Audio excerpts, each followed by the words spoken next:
upon her strong palate. For more than 20 years, she had borne the cross of illness in her body. In this way, she identified with Christ crucified and all those people of the world who suffer unjustly. Now, as she rested, some of her first companions reminisced about the early days in the community.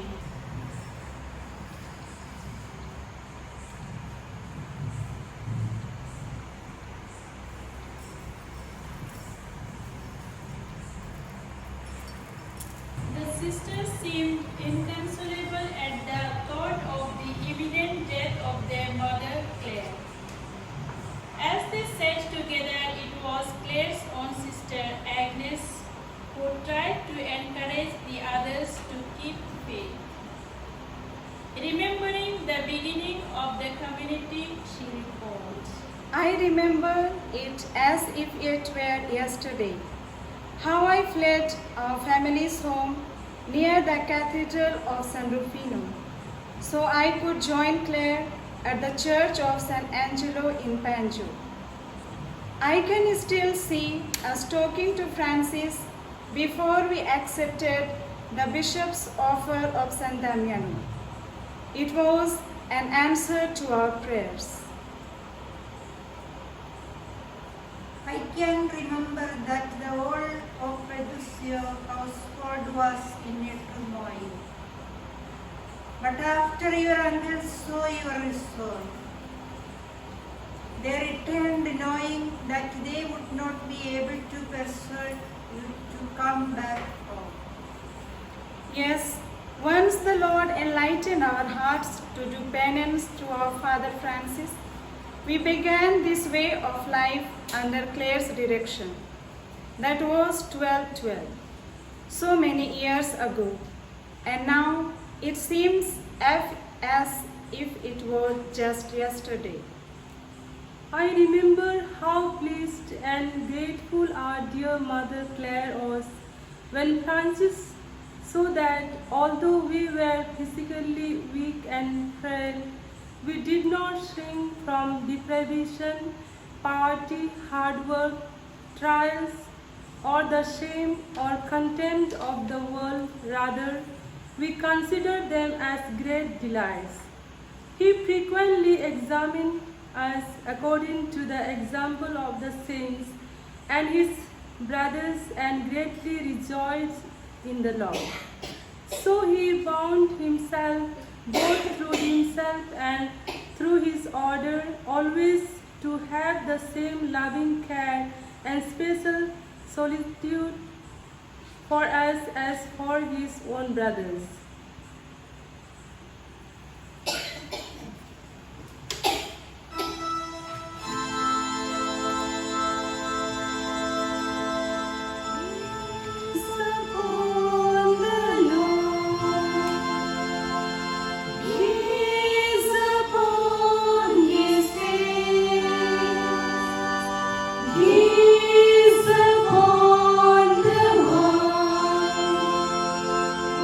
Oh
think I will never forget the delight in Claire's eyes.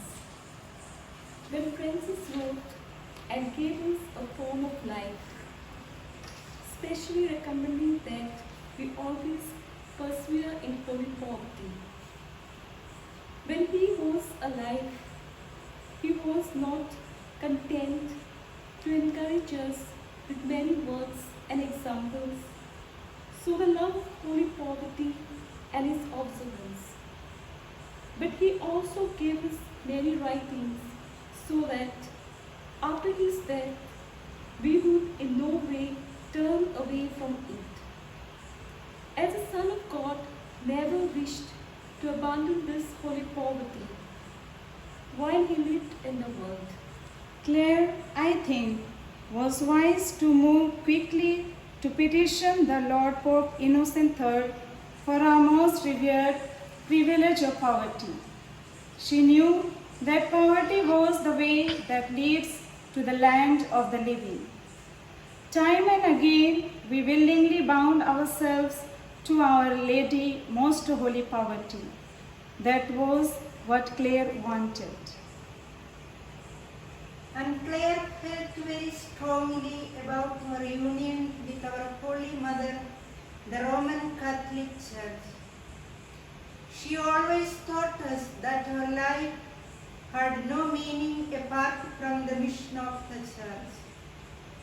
That's why she treasured and understood that prophecy of Francis which he made when he was rebuilding his place. She could repeat the prophecy from memory. Come and help me in the work of building the monastery of San Damiano, because ladies will again dwell here who will glorify our Heavenly Father throughout His holy universal church by their celebrated and holy manner of life. Claire, as we know, always wanted us to live up to that prophecy. And so it was that sisters kept the memory of the beginnings of the community and the precious gift of Claire alive in their minds and hearts. A passing would indeed be difficult for them. In the days immediately before Claire's death, the people of Assisi and the neighboring regions came to the monastery to pray and to be near her. She was already being honored as a saint by the prelates and cardinals who frequently visited her. Brother Reynaldo, who was at that time the quaestor, came in to see Claire. He encouraged her to be patient in all her suffering. Claire responded in an unstained voice.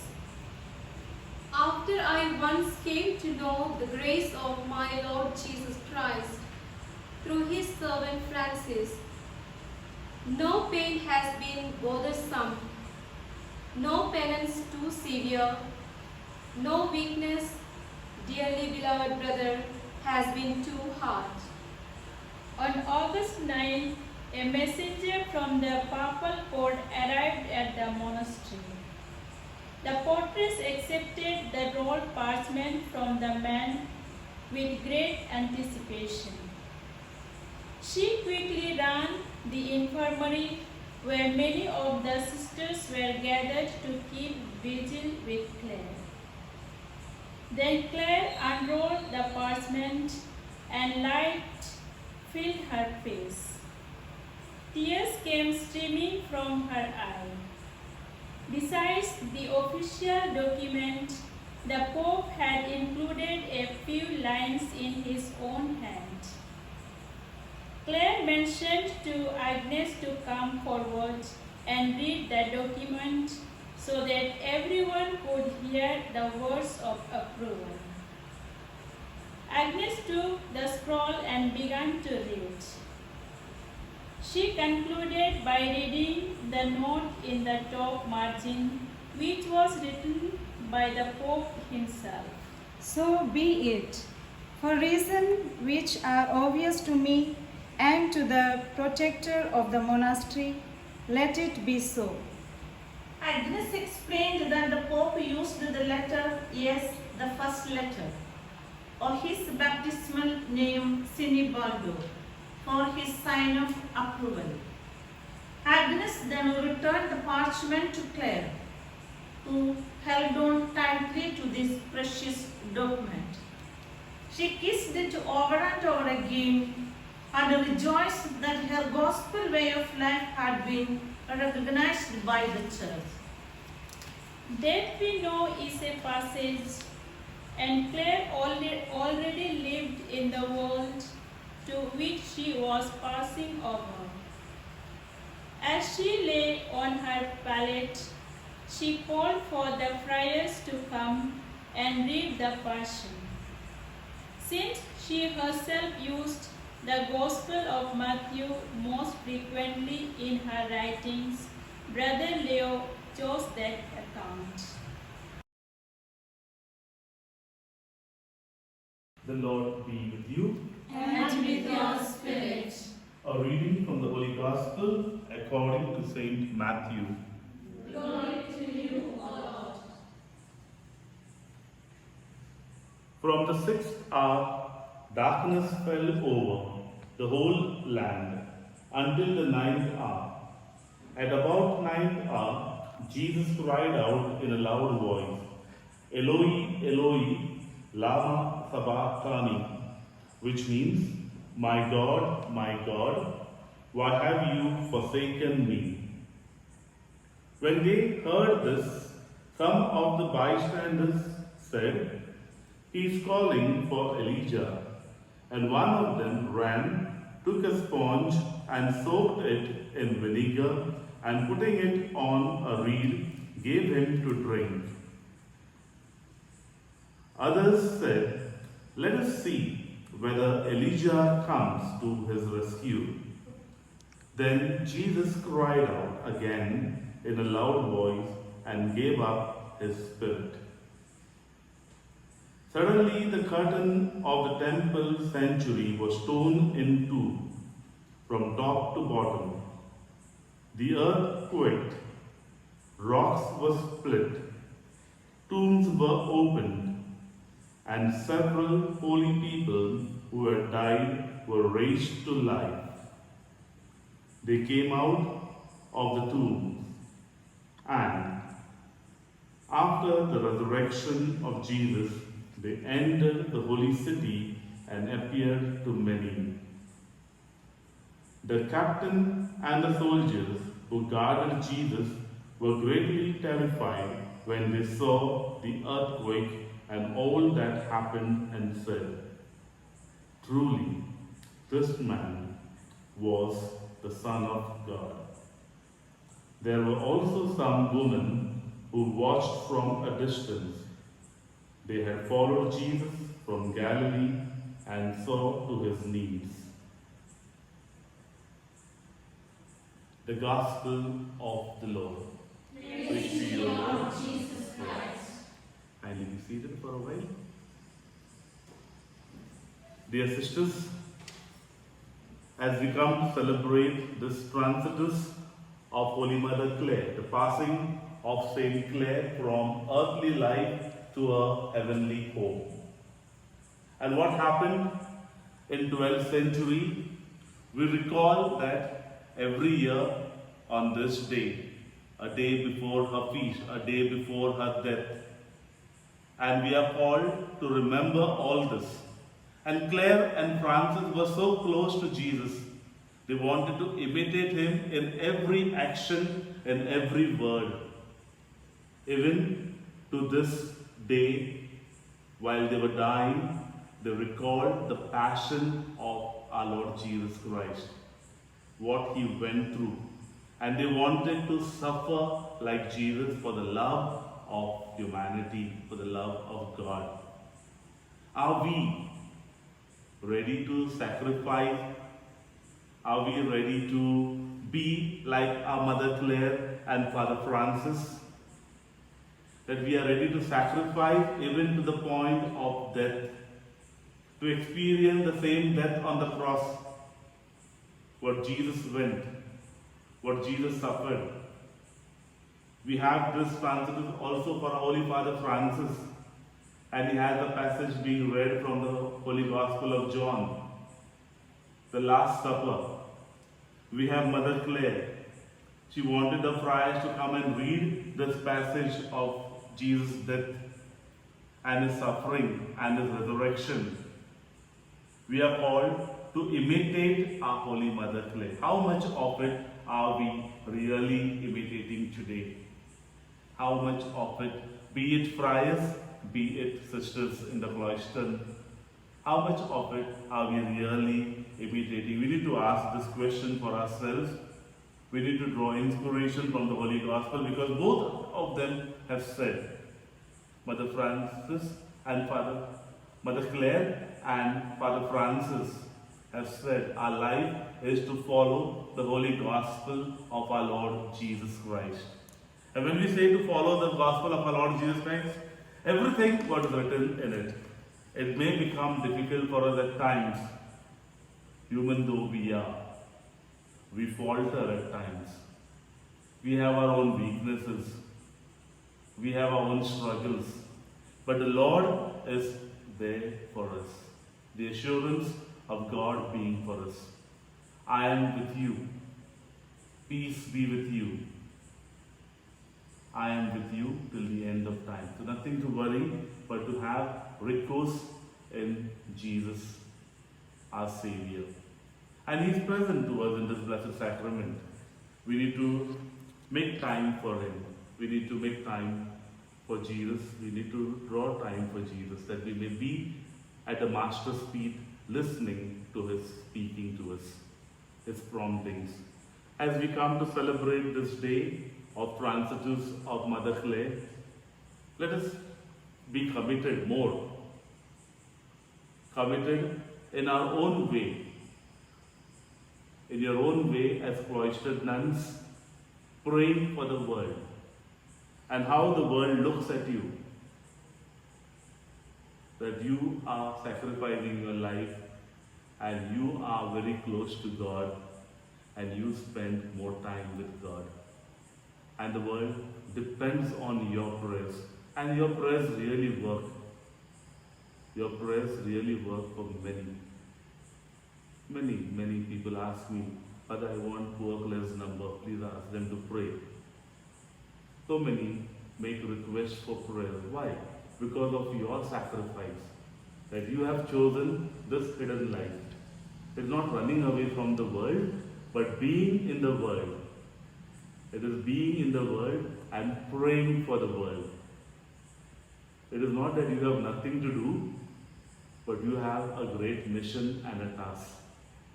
To look into your own vocation and be joyful. And Franciscan life is to be joyful all the time. Because we have the Lord and Master with us. And we do everything for His glory. Not for our glory, but for the glory of God. Let this be a constant reminder as we come together to celebrate this feast, to celebrate this Transitus, that we sacrifice our life for the greater glory of God. And we draw many people to Jesus the Master. Let us be joyful in our vocation, what we have chosen. Let us be joyful in our service to one another in the community, that we may be reaching out to all. You have different age group in this monastery, right from Mother Pia, who is the senior-most sister. We can draw inspirations from our senior sisters and senior friars. They are the one. If we falter, if we miss our way, they are there to guide us. We need to go and ask them to show us the way, and they would show us the way, how we need to live today. So let us pray and take our petitions, our prayers to Mother Clare, that she may pray and intercede for each one of us, for you and for us friars. That she may pray for us, that we may be more in number, that they may pray that vocations may be sent to us, that we may grow, that many more young girls may ask about your life. So we need to be examples of love and service. So let us try to be models of love and service in the footsteps of our Holy Mother Clare and our Holy Father Francis. Clare was aware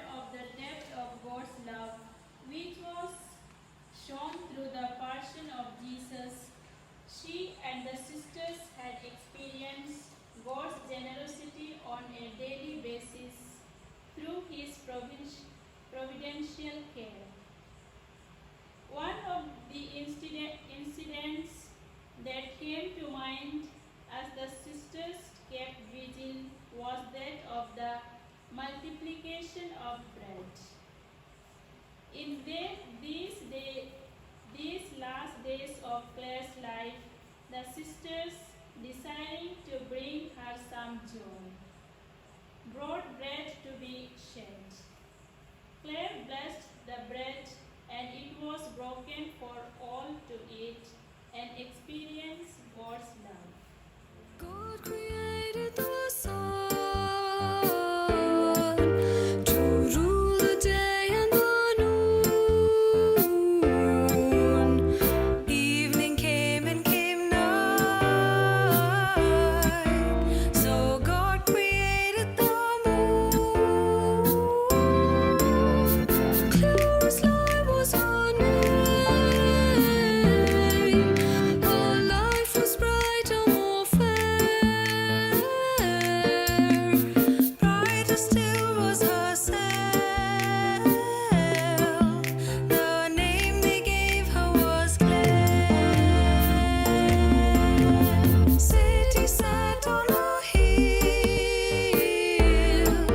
Assisi raised up to light. The sun to govern the days. A softer lamp for the night. Brilliant dazzling fire. The first and mightier one. Brother Juniper, the Lord's jester, then got up and uttered words which warmed Claire's heart. She was filled with joy and was greatly comforted by them. The sisters, along with brothers Leo and Angelo, stood near Claire because they sensed that the Lord was about to call their beloved mother home. Claire looked at all of them lovingly and gave her sisters a blessing. Kindly kneel.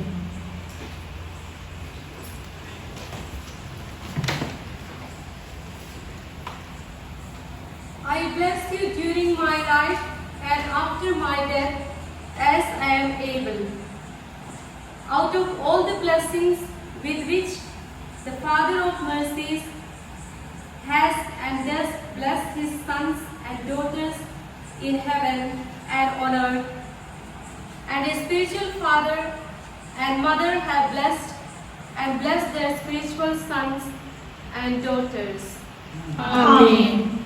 Then Claire, drawing another breath, continued.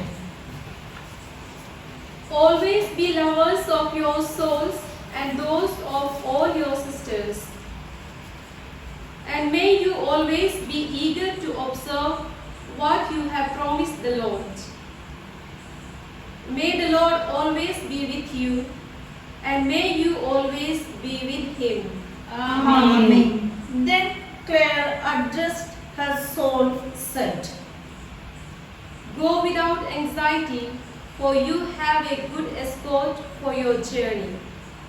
Go, for he who created you has made you holy, and always protecting you as a mother her child, he has loved you with a tender love. May you be blessed, O Lord, you who have created my soul. Then her younger sister Beatrice asked. To whom are you speaking? Then Claire turned to her and replied, I am speaking to my blessed soul. And do you not see, O child, the King of glory whom I see? Claire then fixed her gaze on the door and seemed to grow more and more joyful. Many of the sisters and they saw a vision of virgins in white garments, one of whom embraced Claire. Then these virgins brought Claire a most beautiful mantle with which they covered her, while some of them decorated her Claire, having completed her earthly pilgrimage, breathed her last.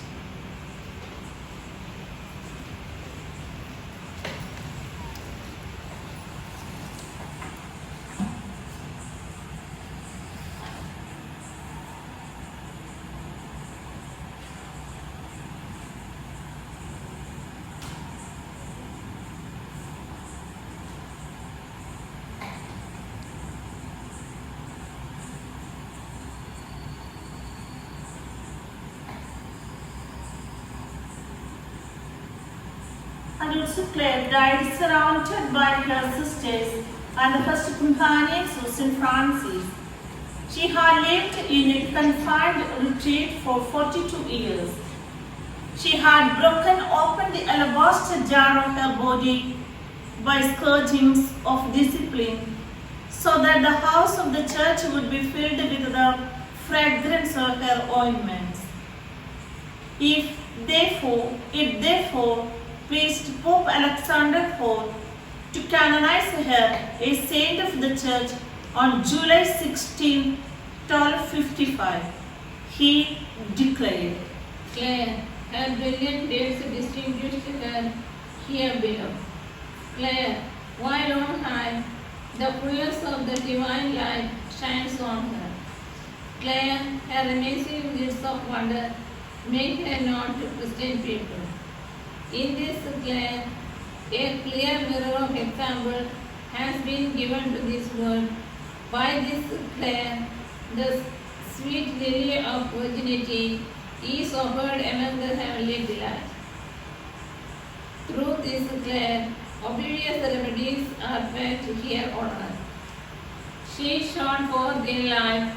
She is radiant after death, enlightening on earth the dancers in heaven. Let Mother Church rejoice because she was begotten and reared such a daughter.